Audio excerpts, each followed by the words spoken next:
Hi everyone, I'm Marbozir and welcome to a special Civilization 5 series where I'm joined by my guest, the filthiest of all robots, FilthyRobot. Perfect. Say hi. Hi, guys. So, in this series, we are not going to play each other, just in case you got excited already. We are going to discuss the differences between multiplayer Civ and single-player Civ, because for those of you who are not aware, FilthyRobot is your guy if you're interested in multiplayer Civ 5. And for those of you who somehow are not aware of this already, Marbozir is definitely your guy for single-player Civ. So I'm really hoping that we can teach you guys something interesting about the one side or the other side, depending on where you're coming from, and talk a little bit about potentially transitioning if you want to do single-player and you're mostly involved in multiplayer or vice versa. Yep, because I have to say, I'm actually curious myself about a lot of things about multiplayer. I pretty much never play multiplayer outside of a few collab games with friends, but I don't play competitive multiplayer. And do you ever play single player? Never. I play about 3 to 4 days a week, about 8-hour days of multiplayer Civ, and that's what I do for Civ these days. So we almost play a completely different game. Yeah, which is pretty cool because the game is so versatile that it still gives content for both of those, and it's really fun content for both of those. So I'm looking forward to this. And all the differences between single and multi start on the game setup already. So before we even get into playing the actual game, there are a lot of major differences in the game setup alone. So in case of multiplayer, you always play on quick, is that right? Yeah, there's no way that, I mean, as it is, we say that a multiplayer game takes around 6 hours plus or minus 2 hours to finish. So, and I've had games that are 10 or 12 hours long before, and I've had games that finish in 3 or 4 hours. So you really want to make sure you have a lot of time available for that. And if you're going to play on get a full game of Civ, you really have to be playing on quick speed. If you slow it down to standard or even slower than that, you just won't be able to finish in the amount of time that people have available. Did people in multiplayer community ever consider some less standard setups that also make the game shorter? So, for example, starting in later era? Occasionally that stuff gets played. Sometimes map settings as well. Maps like Lake Map, for example, are very, very close starting positions, and those tend to make for shorter games because they encourage conflict. But in general, no, most of the games are started in the ancient era. I think mostly because the game itself, I mean, part of the joy of Civilization 5 is playing through the various eras and growing from a very, very tiny one settler into your multi-city empire. So this is true. On the other hand, I imagine that one of the biggest barriers to entry to multiplayer for most people is the fact you need so much time to play through the entire game in one sitting. Absolutely. Unfortunately, barring some change in civilization or barring a quicker speed, for example, I don't think that's going to go down much less than it is right now. I think, honestly, on average, probably 4 to 6 hours is what you'll see for a game, but you really need to leave time for a little bit more if you do join. Yeah, that's reasonable. 4 hours and 8 hours is a huge difference. Yes. And turns are timed in multiplayer, in case someone wasn't aware. Okay, so I think most people are aware how the flow of a standard single-player game goes.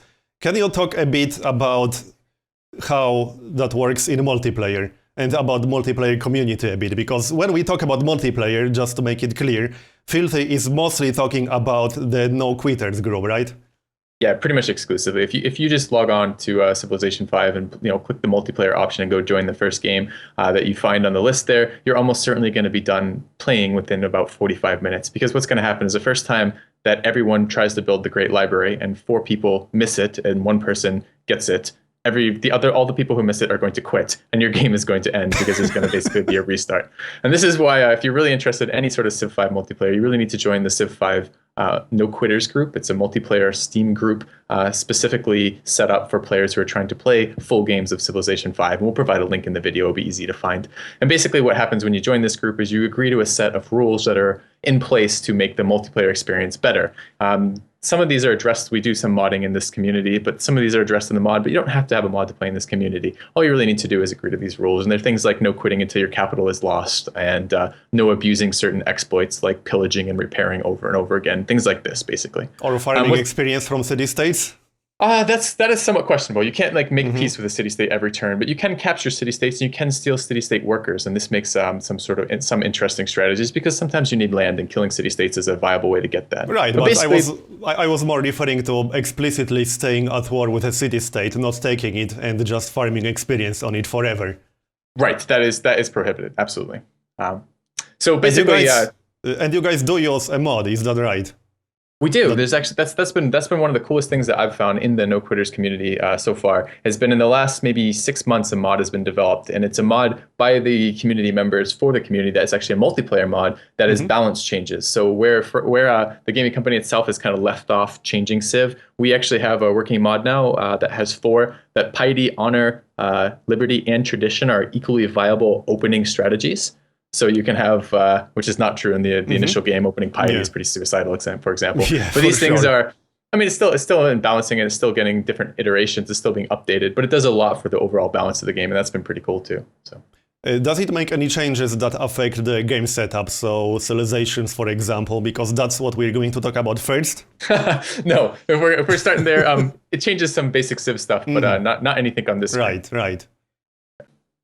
Right, so since we are still on the game setup and we'll probably be here for a while, let's talk about civs, because there will be some major differences between what's good in single player and what's good in multiplayer, I think that's pretty obvious. Yeah. So we are actually going to go through the list of all civs and spend like half minutes talking about each, maybe even less than that. If you're interested, I did a video at some point. It's a 4-hour video to give you an idea for that, where I talk about the relative strengths and weaknesses of all the civs in multiplayer. But for the sake of this, I think we want to keep it very, very brief. So do you want to just kind of give your quick thought on that, and I'll tell you the multiplayer in response to that? Is that how you'd like to do it? Yeah, we can go from top to bottom. So the first one is Morocco, which for me is average to decently good in single player. For us, it's a 4 out of 6. It's on the low end. They can have a decent economy on some maps. Then we got Alexander, who, for diplomatic victory at least, is godlike. Greece is also one of the strongest civs for us. I have that rated as a 2 out of 6, with 1 being the best, I should clarify. Yeah, and for anyone who never played Greece before, you should try that, because his unique ability is just insane. You can get so many city-state allies. And I think you said this earlier when we were setting up for the preamble, and this was in D&D, like the early game units aren't very important. In multiplayer, the early game units are extremely important. And Greece has 2 unique early game units. Yeah, that's one of the biggest differences, because on data in single player, very early game unique units aren't worthless, but you need an opportunity to actually use them. A lot of the time, you just won't have a chance to use them. Your window of opportunity to use them is just so small because the AI starts multiple takes ahead of you. And in multiplayer, obviously, there's no catching up. Right, you're playing against other players who start at the exact same spot you do. So having early game units that are more powerful than their early game units is really a big deal. And I imagine early game wars are pretty common in multiplayer. How often do you go to war before turn 100? Far more than I would like. Wars are expensive, right? If you're building military units, you're not building infrastructure. And if you're not building infrastructure, you're not growing to the best of your ability. So you try not to go to war early. And the earlier you go to war, the more impactful it is on your game. So if you go to war in multiplayer, especially very early, you want that war to be super one-sided. You want it to be a surprise war. You want to kill them, take their capital extremely quickly so you can start taking advantage of their land as opposed to spending all your hammers building military units. So speaking of one-sided wars and taking capital cities really quickly, how do you feel about Ashurbanipal? Because for me, siege towers are one of the better units when used right. That's interesting. For me, they're also a 4 out of 6. They tend to be a fairly weak civ. It's very difficult to take advantage of their unique ability in multiplayer, and siege towers are not quite as strong in multiplayer. They're still a very good unit, but they're not quite as strong in multiplayer as they are in single player, because players know how to kill siege towers. So. Yeah, this is true. All right, next up we got Askia, which I don't have any strong feelings about. How do you feel about Askia? I give them a 3 out of 6. They're fairly decent. They have a very strong medieval unit. It's a cheaper knight. Knights are a very good unit already. They have free temples, which are quite nice. Their unique ability itself is pretty mediocre, but their buildings and units are quite good. Yeah, they have a pretty nice unique building, that's true. And then we got a super broken civ in single-player Deti, which is Attila. It's T1. It's a tier 1 civ, the top tier civ in multiplayer. Yeah. They have godlike early game unit. They have a great starting ability, plenty of production, a godlike early game unit. So. For anyone who wants to do the quickest possible win on data, Attila is the civ to do that with. He can do what other civs cannot even dream of doing. A lot of times in multiplayer, you'll get a warrior upgrading into a battering ram very early, and you can solo cities with battering rams. So you can take a city-state on right away just with that. Or if you roll up to another player's capital and their warrior isn't around, you can take that capital. Right. You don't disable ancient ruins in multi, do you? No, we do not. Yeah, because a warrior can upgrade to a battering ram. If you get like a turn 2 battering ram, that's super broken in single player. And in multiplayer too, I imagine? Yeah, absolutely, because you can take cities so quickly and so Yeah, efficiently. you could just eliminate your neighbor with a battering ram before Yes. he even gets to do anything. If he's scouting with his warrior and you're scouting with your warrior and you get a rune right next to his capital, you can just go one shot, or it's not one shot, it takes 2 or 3 turns to knock a city down, but he can't stop it because the city can't kill the battering ram fast enough. So next up, we got Rome, which is a pretty good civ in single player for sure. They do have early game units, but you can still take advantage of them, and they have a really damn good unique ability. How do you feel about him? They're right on the border of tier 3 and tier 2 right now, and we have them as T3. For me, the legions are extremely strong. There's no real good counter to legions until pikemen, and legions come way earlier than pikemen. The ballista's not so good, but the unique ability from Rome is really, really good, especially if you focus some energy on using it efficiently. Yeah, he's definitely not top tier, but he's pretty damn good for the unique ability alone. Legions are terrifying.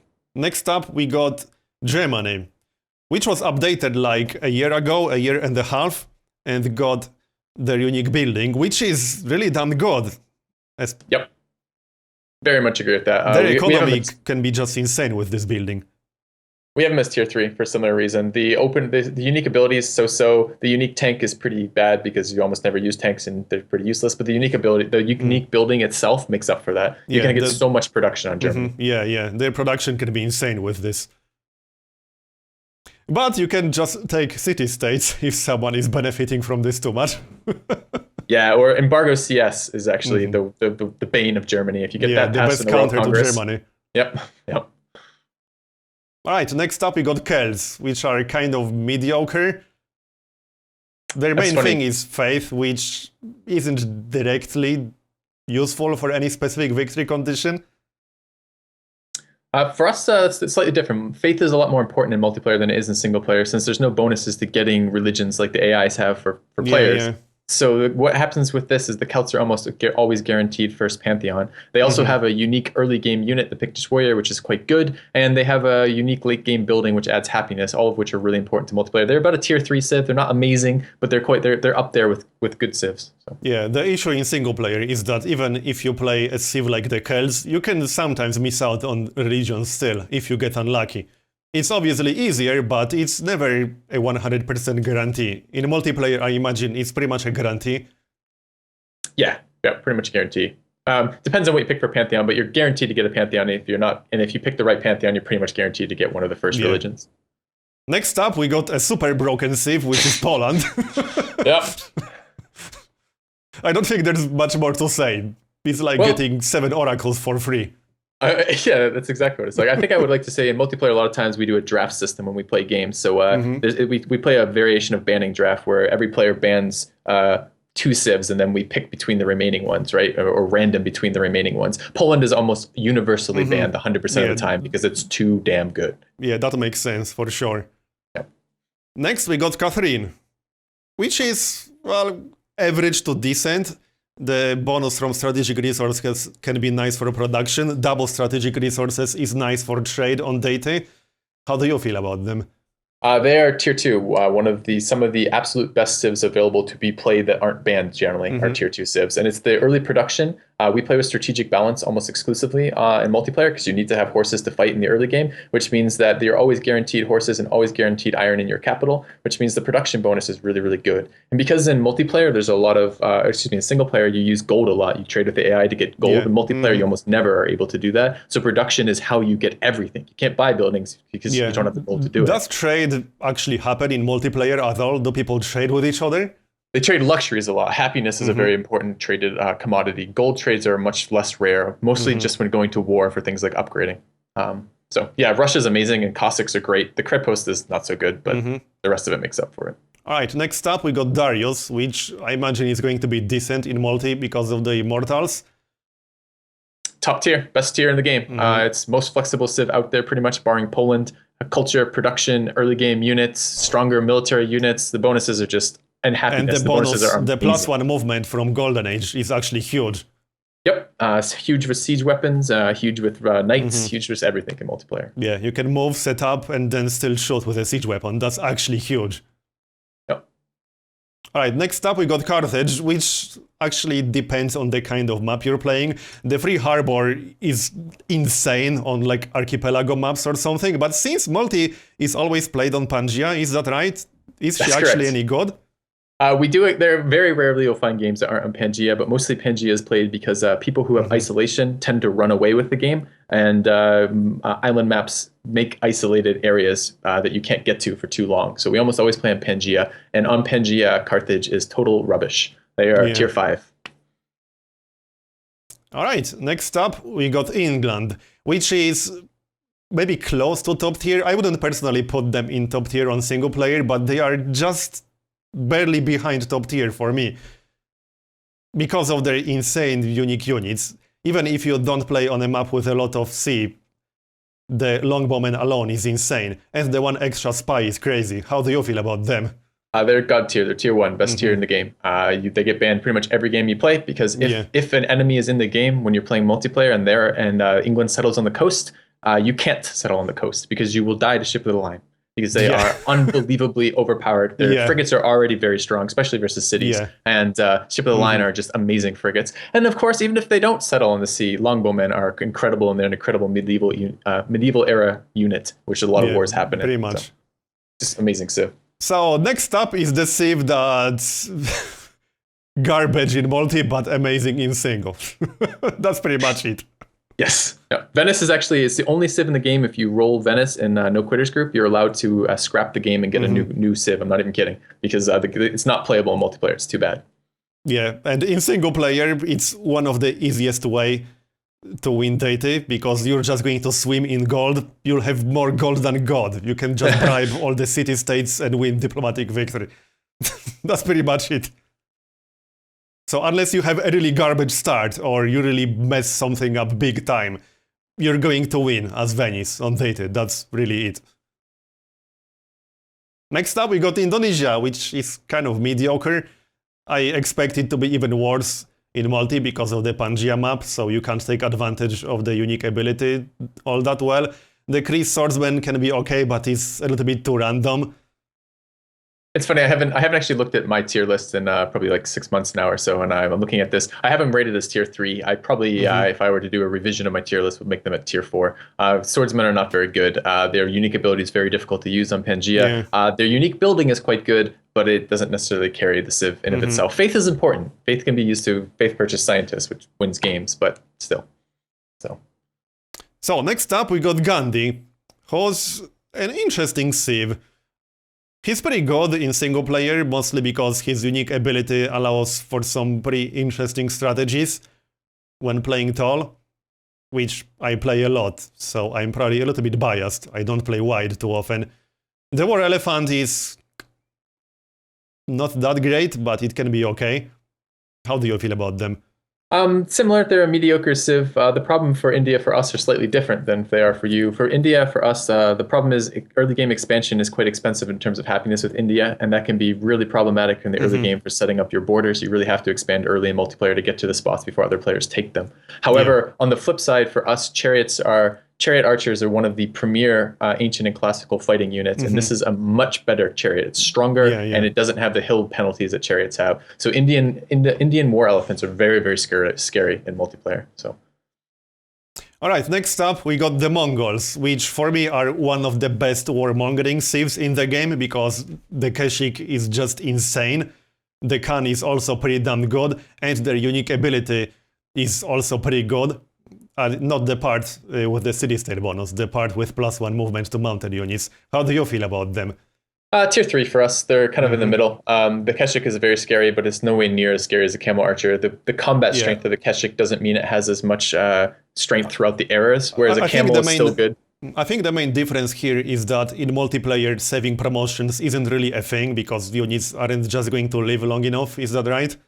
I would say the exception being with Keshiks and Camels. And with Keshiks and Camels, you actually can save promotion. You can't save them because saving is disabled, but you can level them up enough that they will get things like range and logistics. Yeah, because the biggest strength for them is that the Keshik can get logistics super fast because of the 50% faster promotions, and you can just end the game before they get obsolete. Have you ever played Whack-A-Mole? It's an arcade game, like physical arcade, where there's like those little things pop up and you smack them with like a hammer type thing. You know what game I'm talking about? You know what I'm Yeah, I talking know about? what you're talking about. That is how you fight Keshiks and camels in multiplayer, because there's latency and there's lag and there's it's so frustrating to fight them because they pop up and they shoot you and you try to shoot them back and they moved again. So very, very, very frustrating in multiplayer. All right, next up we got Sweden. That's a pretty interesting civ, actually. I'm not personally a huge fan of Sweden, but I know people who really like them for the unique ability, the 90 influence from great person gifts, which you can do funky stuff with, like use a great prophet 3 times and then gift it to a city-state. How do you feel about Sweden? Tier 4 for us, the Tundra start bias is pretty bad. The unique ability is quite good. Lancers are terrible, so having a unique Lancer is pretty bad. Their unique rifle is kind of good, but not amazing. And players are sometimes a little bit less likely to give you declarations of friendships, perhaps, than AI. So it can be difficult to use that ability strong. They're not that great a civ, basically. Yeah. Next up, we got Ethiopia, which is quite possibly the best civ in the game for playing defensively. So I imagine it's going to be pretty damn good in multi. Yeah. Absolutely. Tier 1 civ. Unlike in single player, in multiplayer, Ethiopia pretty much guarantees you first religion. It pretty much guarantees you a very strong start with them. Stellies are just so incredible. Their unique ability is so-so. A lot of times you'll have similar numbers of cities, but when you do get to use it, 20% combat bonus is really good. Yeah, and once you get to your unique unit, you are in a pretty good shape. Yeah, although rifles don't see a lot of play in standard single player. But you tend to skip rifling very quickly. Right, but the special promotion that they get is preserved through upgrades, so you can get infantry with the same exact promotion. Yes, if you have the time to build rifles. Yeah, exactly. Yeah. So next up we got Denmark, which is, let's just say, not very good, although they can be useful situationally for the unique ability, because that allows them to disembark and then do stuff with a unit still, but it's highly situational. I would say they're pretty bad.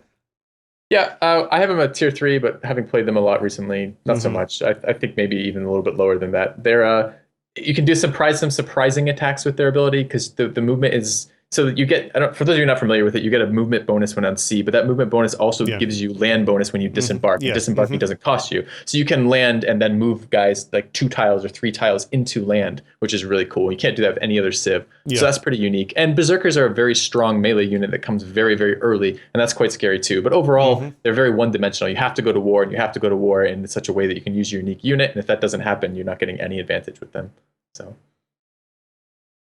So next up we got Arabia, which is god tier in single player, easily top tier, because they are just so good at so many things. Their economy is amazing, their camel archer is one of the best unique units in the game.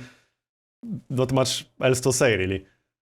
In multiplayer, there's one other bonus that actually isn't listed on this page here that they have in multiplayer that they don't have in single player, and that is you will be teamed by your nearest 2 neighbors before the medieval era.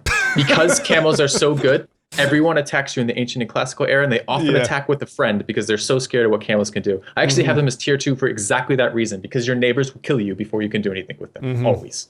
Yeah, you pretty much almost win automatically once you get enough camel archers.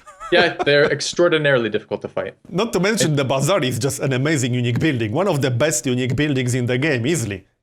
It's harder in multiplayer because players will be more... players are never going to trade you luxuries for... or very rarely going to trade you luxuries for gold or that kind of thing. Yeah, I was talking about single. Yeah. And double oil is so good late game. Double oil So many units require oil. Yep. So next up we got Hiawatha, who's pretty crap.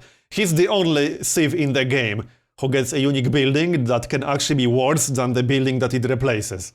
Yep, I only have two civs who are tier 6 on my list, and those are Venice and Venice and Iroquois for exactly that reason, because those civs are actually worse than playing a generic civ with no bonuses. Yeah. So next up we got Spain, which is a pretty interesting case. For me, they are kind of hard to classify because a lot depends on their actual start. If you don't get a natural wonder somewhere close to you, they are kind of weak in single. How do you feel about them?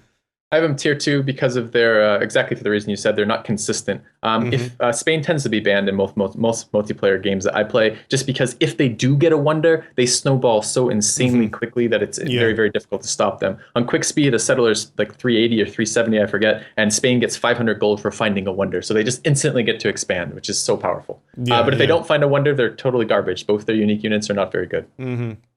If you restart games a lot in single, then they are pretty damn good.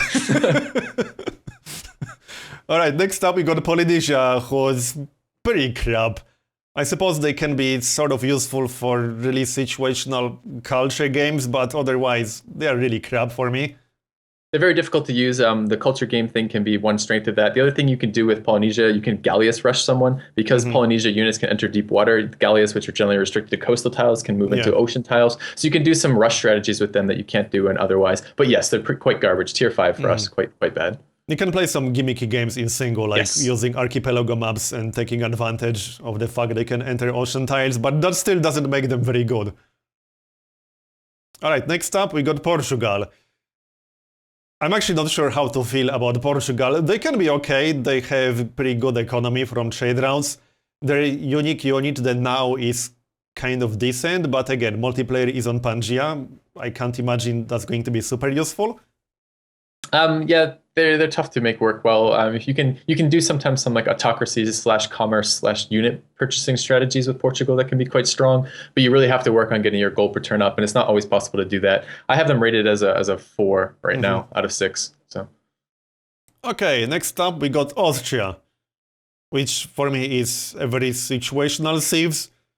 It requires a dedicated strategy, although they do have a pretty decent unique building. The plus 25% great people generation can be good, but how relevant are great people in multiplayer, really? Extremely relevant in multiplayer. Actually, great scientists are the most important unit in the game in multiplayer. They're quite good, actually, as Austria. I have them rated as T3. They're a little hard to use sometimes, especially their unique ability can be challenging to use. But it's very, very good in the late game when you need positioning for nukes or positioning to attack from. They're quite strong in the mid game and early game because they have a hill bias and they get the coffee house, both of which are production-related things, which are really important. Their unique unit's quite good at defense in particular, but also offense. It's a unique cavalry unit, which is quite strong. Overall, they're pretty decent. How often would you actually have enough gold to use their unique ability? Because I imagine getting a lot of gold is much harder in multiplayer.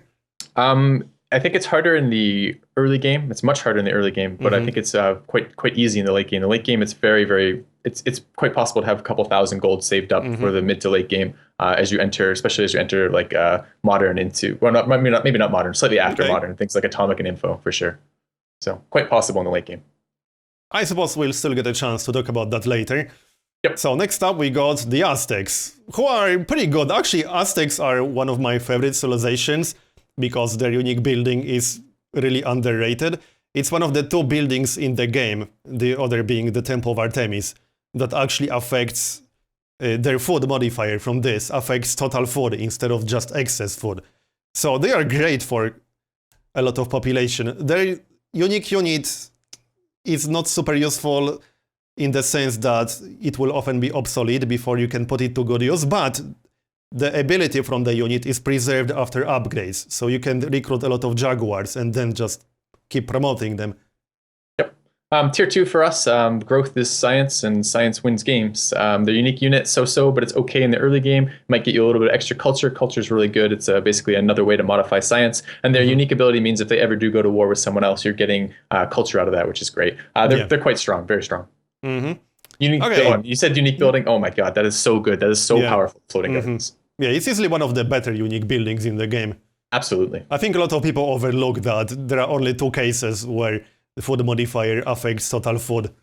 And this is one of them. Yep. Alright, next up we got France. Which, well, France is good for culture games, which I don't play much. Their unique unit can be okay, but I'm not a huge fan of France personally.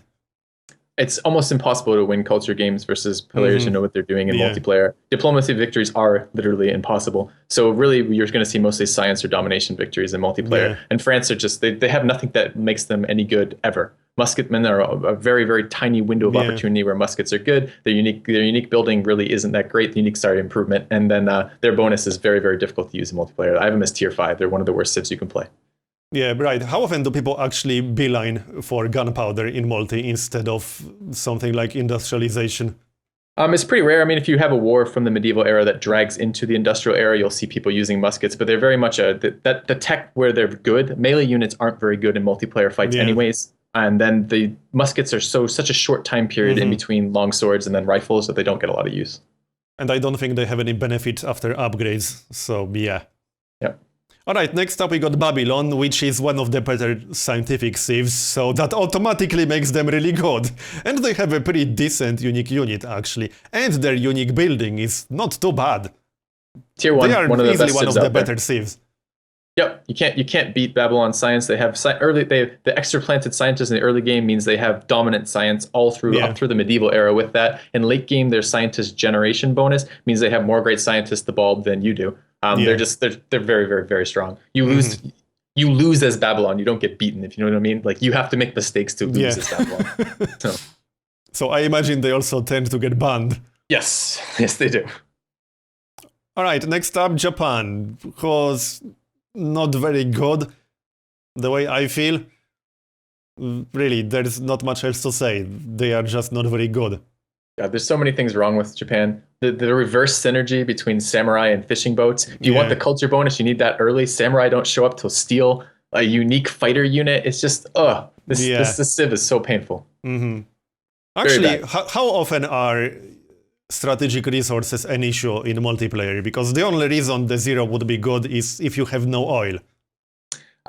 Strategic balance guarantees 7 oil in the capital.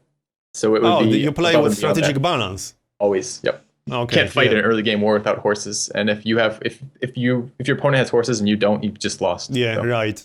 Right. So that automatically changes my opinion on some unique units that require iron in the early game. You are guaranteed to have iron with strategic balance. Absolutely. All right. Next up, we got Pakal, who's also in single player at least one of the top tier civs for sure.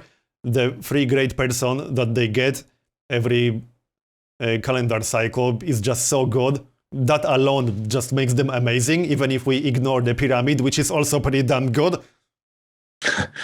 They're tier 1. They're the best tier out there for us. They tend not to be banned because they're right on the border between tier 1 and tier 2. So you see them played a lot. The theology bonus is amazing. The pyramid is amazing. Like there's nothing to say past that. It's a science civ that also gets extra great people. One of the best, so strong. Yeah, one of the best parts about them is that you can adapt them to a lot of different strategies. Because a lot of civs that are good for a specific strategy. Here you can pick any great person you want, so you can adapt to whatever is happening in the game.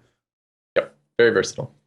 Alright, next up we got Pachacuti, who can be really amazing for growth if you have enough mountains nearby.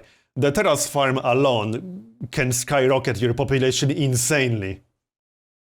Yep, tier 1 civ for us as well. They're very, very strong. The terrace farm is really powerful, but so are the hill movement makes a huge difference in multiplayer. A lot of defense is based around terrain, so being able to ignore hills is just huge. And then also roads are really, really important on both defense and offense in multiplayer, and having basically free roads everywhere is huge.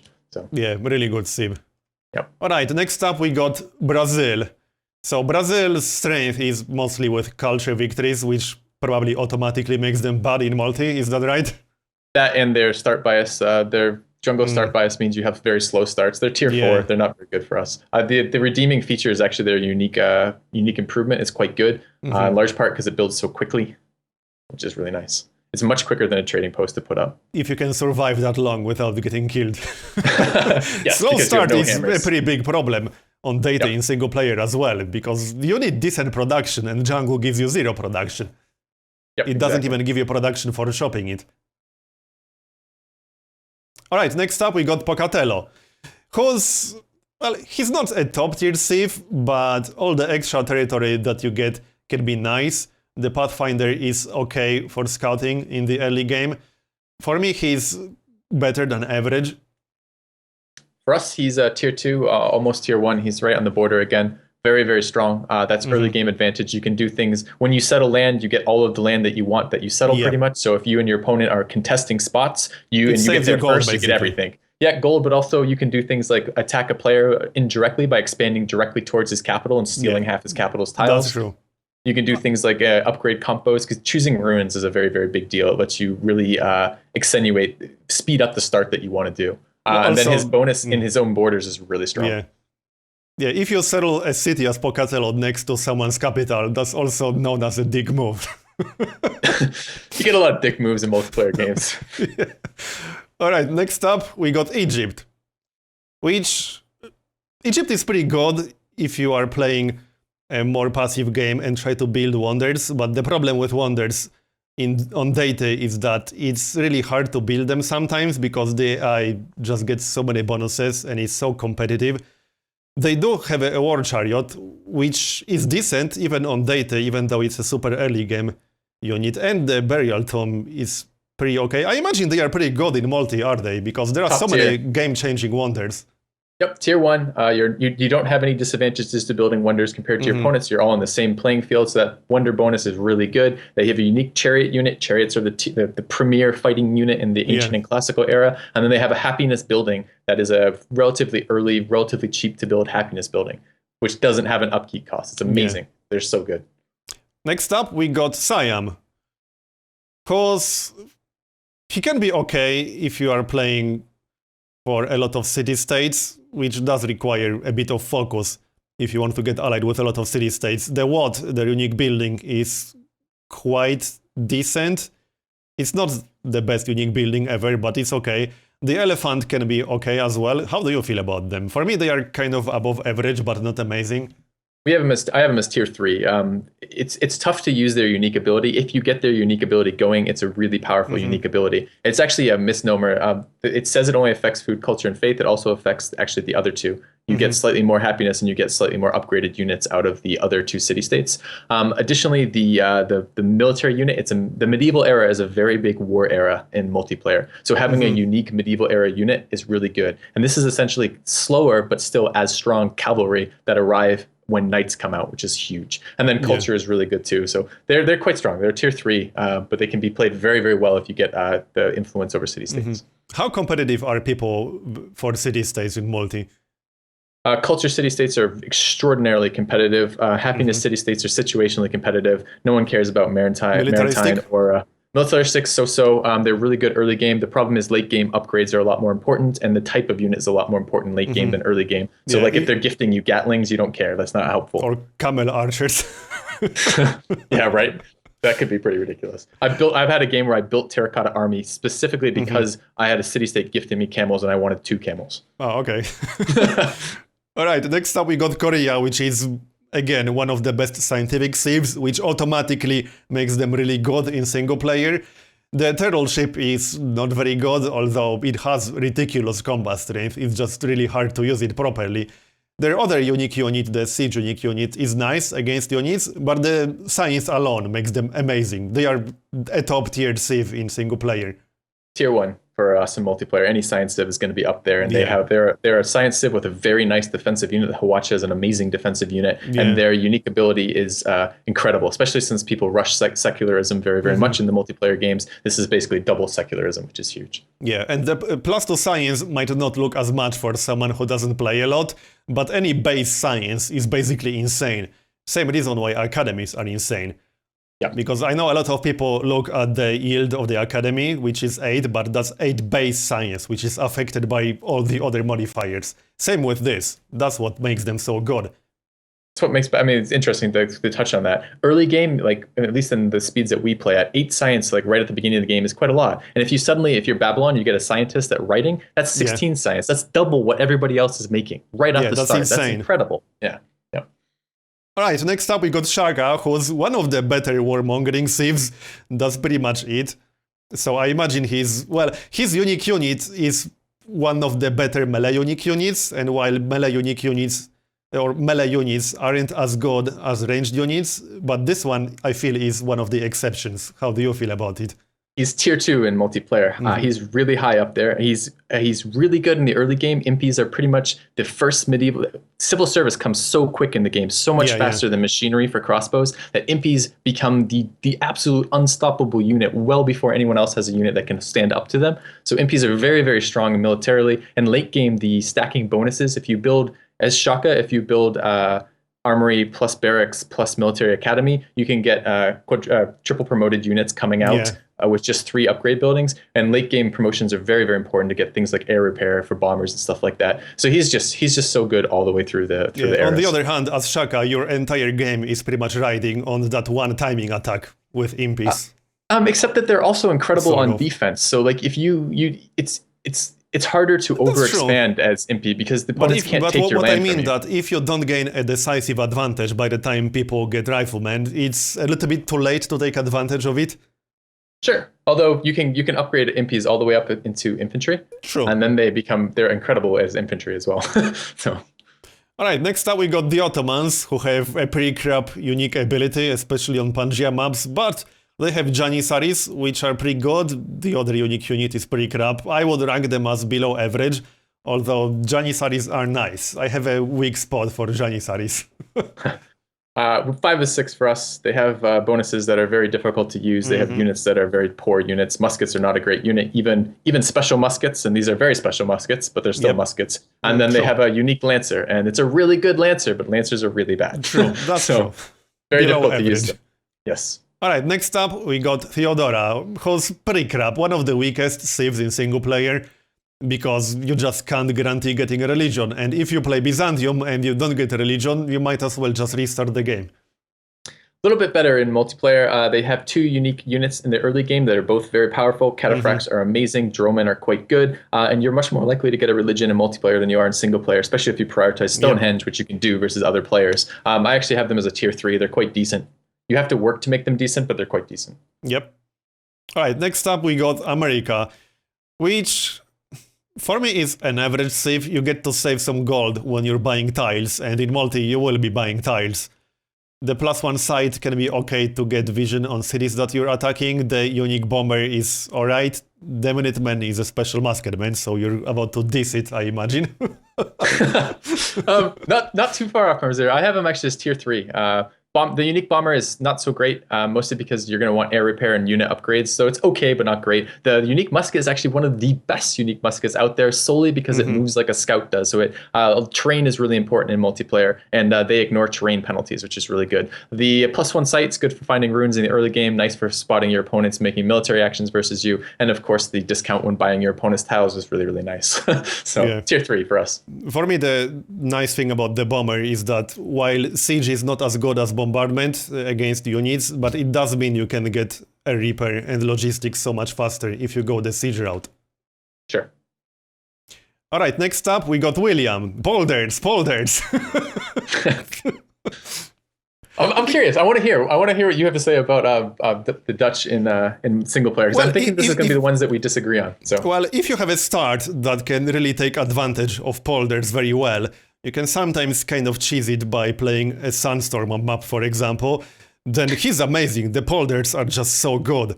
The 50% happiness that you keep from luxuries you trade away can be okay, because it allows you to trade away the last copy more often than you otherwise would, which in single player is pretty important because we can get so much gold from AIs for trade. But yeah, it's mostly polders. If you get a start which can really take advantage of polders, he's great. If not so much. Then again, the Sea Beggar is also pretty good because he starts with Coastal Raider too. You can get some really ridiculous Sea Beggars if you get enough experience for them. If you start with an armor, you can actually start Sea Beggars with logistics if you build an armor. Exactly. Yeah. And they also have prize ships. Yep. They're pretty terrible in multiplayer. The Sea Beggar tends to be a win more. On the seas versus other players, frigates decide who wins. And if you're already winning, you don't need Sea Beggars. If you're not already winning, Sea Beggars don't help you win on the sea. The unique luxury trading stuff, tends not to be all that helpful. Players tend to be pretty suspicious if you're trading away your last copy of a luxury, and they tend to be not wanting to give you bonuses, even if they know what that bonus is. So polders are really situational. They're amazing when they happen, but they don't happen all that often. I mean, it definitely makes sense because you can't just restart a game if you get a terrible start in multiplayer. In single player, you can, and honestly, you should on Dated. You really should. Like, having a terrible start on Dated is maybe not a death sentence, but it will make your game so much harder. And finally, we got China, who's a pretty good warmongering civ. The Chukono is an amazing unique unit, easily one of the better ranged unique units. The Great General generation bonus is great, and the unique building is pretty good. It's not a top tier civ, but if you like warmongering and domination, it's easily one of the better ones. Same with us. It's a tier 2 civ right on the cusp. It's very versatile. The early gold off paper makers is huge for going wide as well as going tall. The Chukanu is a medieval era unit, which is amazing. And then the general bonus means that generals are extraordinarily important in multiplayer because it allows you to push into these rough terrain scenarios that your opponent sets up to you. And if you have 50% more generals than them, they can't counter general you. So that's just amazing. So, really interesting you mentioned great generals. How often do people actually use citadels in multiplayer? Non-stop. That is the premier use for generals in multiplayer, because it's all about taking land so you can build roads and move past like rivers and other obstructions that players have set up for you. So it's really important. Yeah, because I ask because the Mongols also get increased great general generation rate. In their case, it's the Khans. Yeah, actually a lot of them do. The Japanese samurai does, the Greek horseman does. There's a couple others in there too. Throughout there, but yeah, there's a couple of civs that do that, but China's the only one that gets it for everybody. True, as part of their unique ability. Yep. All right, so that was a pretty long episode. I think we'll do good if we make a cut here. Yeah, I think a cut would be good. So I hope you enjoyed this first episode where we didn't even get to play the game. Let us know in the comments below what would you like us to discuss, because there are a lot of topics that I'm eager to discuss in the context of single player versus multiplayer. Thanks for watching, and we'll see you next time.